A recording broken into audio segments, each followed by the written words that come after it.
굿모닝. 우리에게 거룩을 요구하시는 거룩하신 하나님을 찬양합니다. 3월 9일 수요일 아침입니다. 오늘의 말씀은 레위기 6장 24절에서 7장 10절까지 말씀입니다. 먼저 말씀을 읽겠습니다. 여호와께서 모세에게 말씀하여 이르시되 아론과 그의 아들들에게 말하여 이르라.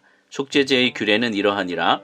속죄제 제물은 지극히 거룩하니 여호와 앞 번제물을 잡는 곳에서 그 속죄제의 제물을 잡을 것이요 죄를 위하여 제사 드리는 제사장이 그것을 먹되 곧 회막들 거룩한 곳에서 먹을 것이며 그 고기에 접촉하는 모든 자는 거룩할 것이며 그 피가 어떤 옷에든지 묻었으면 묻은 그것을 거룩한 곳에서 빨 것이요 그 고기를 토기에 삶았으면 그 그릇을 깨트릴 것이요 유기에 삶았으면 그 그릇을 닦고 물에 씻을 것이며 제사장인 남자는 모두 그것을 먹을지니 그것은 지극히 거룩하니라. 그러나 피를 가지고 회막에 들어가 성소에서 속죄하게 한 속죄제 제물의 고기는 먹지 못할지니 불사를 지니라. 속건제의 규례는 이러하니라. 이는 지극히 거룩하니 번제물을 잡는 곳에서 속건제의 번제물을 잡을 것이요 제사장은 그 피를 제단 사방에 뿌릴 것이며 그 기름을 모두 들이되 곧 그 기름진 꼬리와 내장에 덮인 기름과 두 콩팥과 그 위에 기름 곧 허리 쪽에 있는 것과 간에 덮인 꺼풀을 콩팥과 함께 떼어내고 제사장은 그것을 다 제단 위에서 불살라 여호와께 화제로 드릴 것이니 이는 속건제니라. 제사장인 남자는 모두 그것을 먹되 거룩한 곳에서 먹을지니라. 그것은 지극히 거룩하니라. 속죄제와 속건제는 규례가 같으니 그 제물은 속죄하는 제사장에게로 돌아갈 것이요 사람을 위하여 번제를 드리는 제사장 곧 그 제사장은 그 드린 번제물의 가죽을 자기가 가질 것이며 화덕에 구운 소제물과 냄비에나 철판에서 만든 소제물은 모두 그 드린 제사장에게로 돌아갈 것이니 소제물은 기름 섞은 것이나 마른 것이나 모두 아론의 모든 자손이 균등하게 분배할 것이니라. 아멘. 하나님께 전부를 드리겠다는 신앙 고백에서 예배가 출발하지만 여전히 우리는 연약한 죄인이라는 사실을 인식합니다. 마음은 원이로되 육신은 약합니다. 이것이 바로 인간의 실존이지요. 그래서 우리는 하나님께 죄를 짓고 주변 사람들에게 손해를 입히곤 합니다. 이러한 때에 두 가지의 제사가 요청이 됩니다. 속죄제에 대한 규례가 다시 한번 등장하게 됩니다.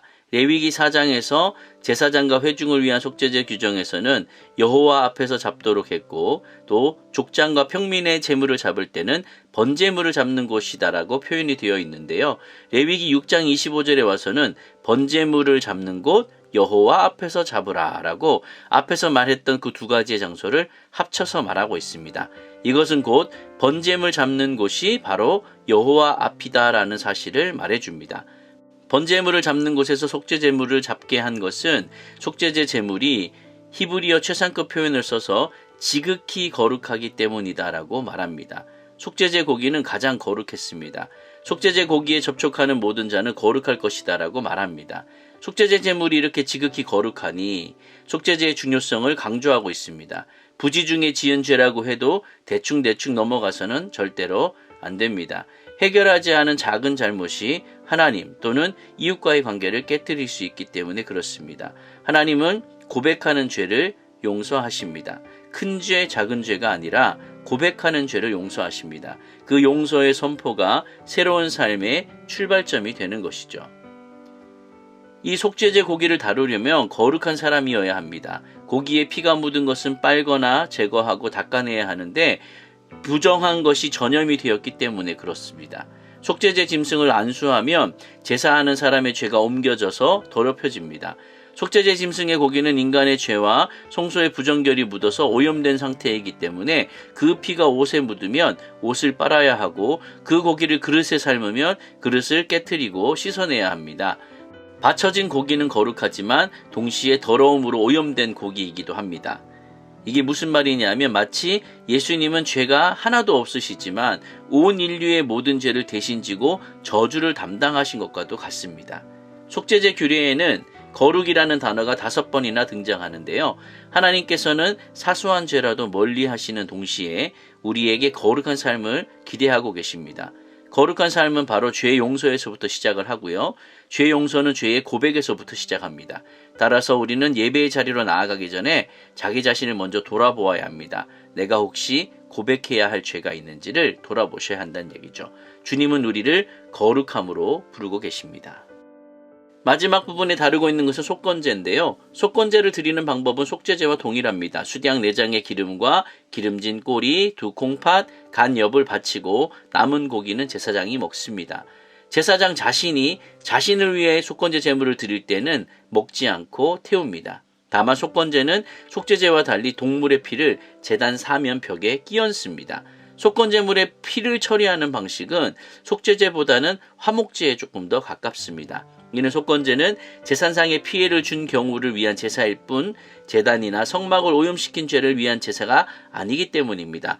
아마도 속건제를 바치기 전에 이미 배상을 했고 또 화해를 했고 회복이 이루어졌고 그래서 남아있는 제사는 하나님과의 관계 회복을 위한 것이기 때문에 속죄제의 제의를 따르지 않은 것 같습니다.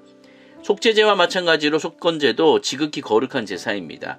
속죄제가 하나님과의 관계를 상정한다면 속건제는 이웃과의 관계를 상정하고 있습니다.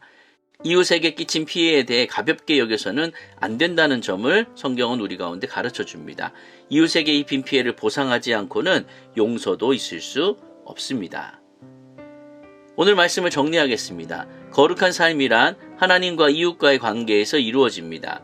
둘 중 하나만으로는 거룩한 삶을 말할 수 없습니다.